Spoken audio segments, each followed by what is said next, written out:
In this video, we're going to disclose 10 tips to help you avoid running out of money in retirement. Coming up next on Holy Schmidt. Holy Schmidt! When one enters retirement, they enter the harvest period of their life, where they use the funds that they set aside over the previous 30 or 40 years, plus Social Security and other assets, to fund the retirement years ahead. Occasionally, the funds are plentiful and the retiree is spending most of their time thinking about things like estate planning for charities and for family. But most of the time, the retiree needs to be careful about how they spend their money, and this video will give you 10 proven tips to help you avoid running out of money in retirement. All right, let's go. But before we do, if you haven't done so already, make sure you download my free Retirement Ready checklist. It's absolutely free to you, and you can find it at holyschmidt.com/checklist. Over 30,000 people have downloaded the Retirement Ready checklist, and it's quite a powerful tool, and it's absolutely free. All right, let's go. Point number 1, time your Social Security correctly. It always boggles my mind when I hear about people and how they decide to take Social Security. Many of them make the decision no differently than they would making a decision about whether to buy a pack of gum at the checkout at the grocery store or not. Their friend took it at age 63, so they decided to do the same thing. No rhyme or reason to it, just it seemed like a good idea at the time. Just because they took it at age 63 doesn't mean that that's the right decision for you. People who think about when to take it weigh in with a lot of different factors. How old is your spouse? How healthy is your spouse? What does the survivor benefit look like if you take it at one age versus another? You get the point. It's a big decision, so the first tip is to give strong consideration to this particular decision because it's hard to reverse. Point 2, make sure that you are properly insured. The fact is, most people are either overinsured or underinsured in the wrong areas. Let me explain. This one people don't actually give a lot of thought to. They put in place insurance 10, 20, 30 years ago, and at that point in time, their world looked a lot different than it does today. The important thing, though, is that making a change to your insurance in terms of more protection is often very inexpensive. Conversely, you may be paying for insurance that you don't actually need. What I see most often, by the way, with people who think about their insurance is a lot of life insurance, good health insurance, but everything else is a bit fuzzy. Their automobile limits are too high or too low, they don't have an umbrella policy, and they don't have a long-term care policy, despite the fact that if they did need long-term care, it would take everything that they had in their retirement savings and more. It would bankrupt them. It's worth reviewing your coverage with a good insurance agent who can give you all of your options. I would do it twice, one with your current agent and one with a different agent, just so you hear the advice that comes from both of them. The next point, create a budget and importantly, work the budget. A budget helps you do two things incredibly well. First, it allows you to see where waste may be occurring in your current spending habits, but also it allows you to plan for your future in a more methodical way. When I hear people who say, I don't need a budget, I can do it in my head, most people can't do it in their head.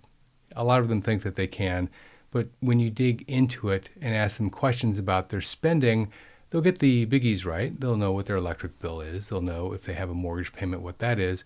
But if you ask them how much money they spent on discretionary spending, they wouldn't really be able to tell you, at least not many of them. Looking at where you spend your money, setting targets, and noticing whether you're overspending or underspending is critical to having a successful financial future. The next point, diversify your retirement income stream. Anyone who had an eye on their investments in 2022 knows exactly what I'm talking about. Markets ebb and flow. But fortunately, they don't necessarily ebb and flow together.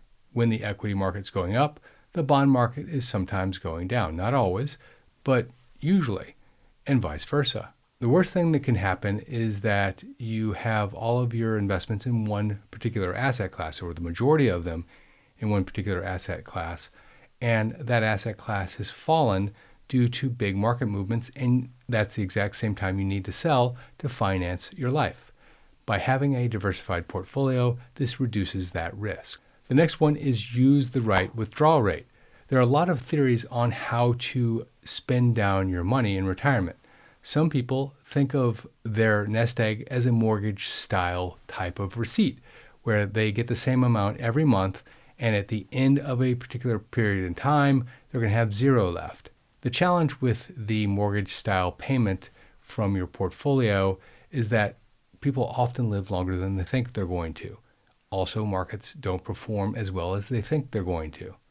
In either one of those situations, or if both of them occur, then you're going to come up short when you are hitting that point where your annuity ends. One that makes a lot of sense is the 4% rule. It's not for everybody, but that rule basically says that you're going to spend 4% of the value of your portfolio plus inflation over the course of your life.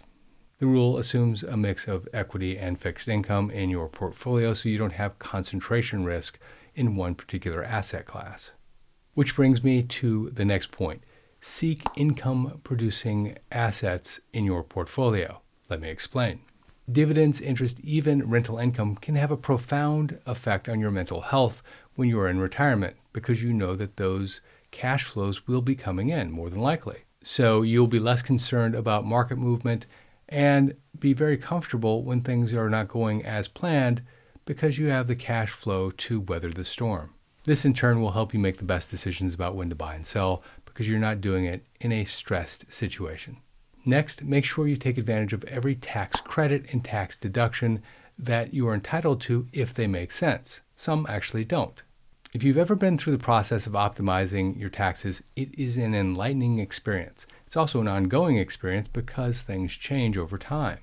You can take two people who earn basically the same income, who have roughly the same spending habits, and they can have two dramatically different outcomes at the end of their careers because one optimized his or her taxes, the other did not. One only needs to look at a Section 529 college savings plan to know exactly what I'm talking about. If you have one for a family member or for yourself, then congratulations. The fact is 25 to 50% of the people, depending on which survey you look at, 25 to 50% of the people who qualify or should have a 529 plan don't utilize a 529 plan. While rules vary from state to state, a 529 plan allows you to put after-tax income into the savings vehicle and then take out the growth and the original contribution with no additional tax at some point in the future. Some states will also allow you to take a tax deduction for the contribution, depends on the state. It's all predicated on the fact that the funds are used for qualified educational expenses like college or trade school, for example. Of course, college isn't for everyone, but 30% of Americans utilize a Section 529 college savings plan, yet 44% of those age 25 and older have a college degree. Another 16% have training from a trade school, by the way, so roughly 60% of the population has some form of postgraduate education. Now, overlay things like free money with an employer match for a 401k that never goes used, a credit card that gives cash back, tax deductions or partial tax deductions for a 401k, an IRA, or a mortgage, tax-free withdrawals from a Roth IRA or a health savings account, and for those entrepreneurs out there, tax deduction for business expenses that would not be deductible if you were an employee, yet they're perfectly deductible as a business expense.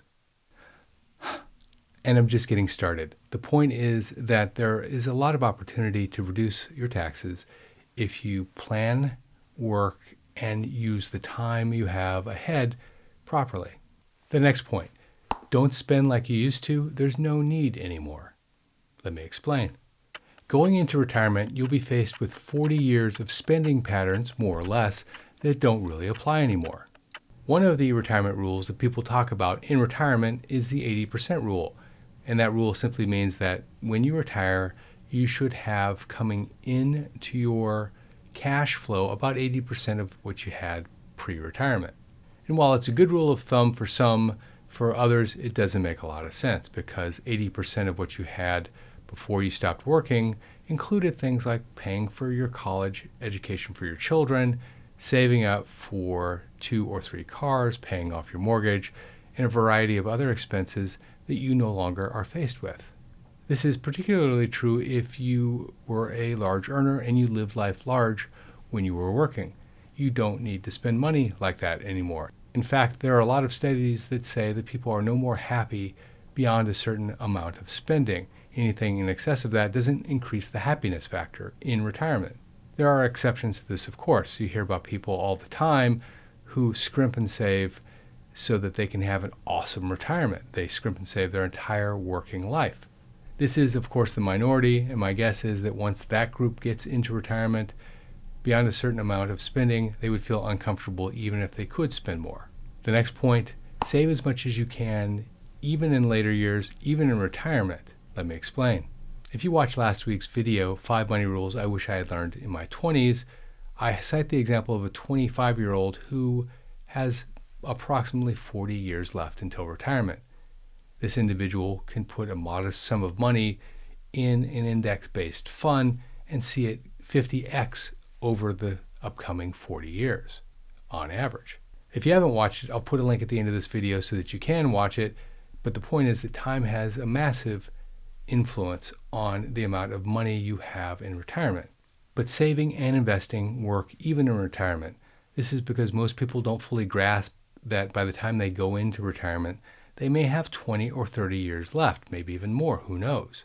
So if you don't need it, save it. This is particularly true in retirement when people don't fully know how much time they have in front of them. And you probably know this, but as people get closer and closer to retirement, their obligations tend to be less and less, and their income tends to be more and more. In that situation, save as much as you possibly can. Once in retirement, they occasionally experience a little bit more spending in the initial year or two before things normalize as they're getting their retirement lifestyle set. But then after that, the process continues as it was before. Which brings me to my next point. Work to keep family and other obligations to a minimum as you approach and enter retirement.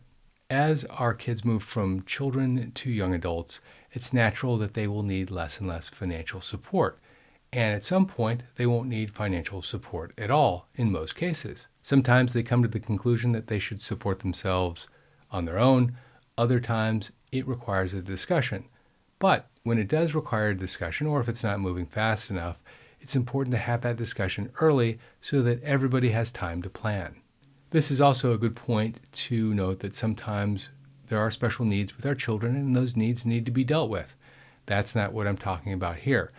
If you have that type of situation, that's a completely different type of discussion and one that requires a bit more planning for your future and theirs. Next, get out of debt completely before you enter retirement. Debt in retirement is a huge drag on your financial resources. And according to the U.S. Census Bureau, a 2022 report from the U.S. Census Bureau, 71% of retirees have non-mortgage debt. The average balance, $19,888. Think about that. 71% of retirees have about $20,000 in non-mortgage debt. This is debt on things like credit cards or automobiles. And this is on top of the mortgage for those that still have a mortgage in retirement. That's several hundred, maybe even thousands of dollars every single month in debt service payments. Think about what life would be like if you were that retiree and all of that was turned into cash flow. Don't forget to check out the video I mentioned earlier, 5 retirement rules I wish I had learned in my 20s. And also don't forget to download your free retirement ready checklist at holyschmidt.com/checklist.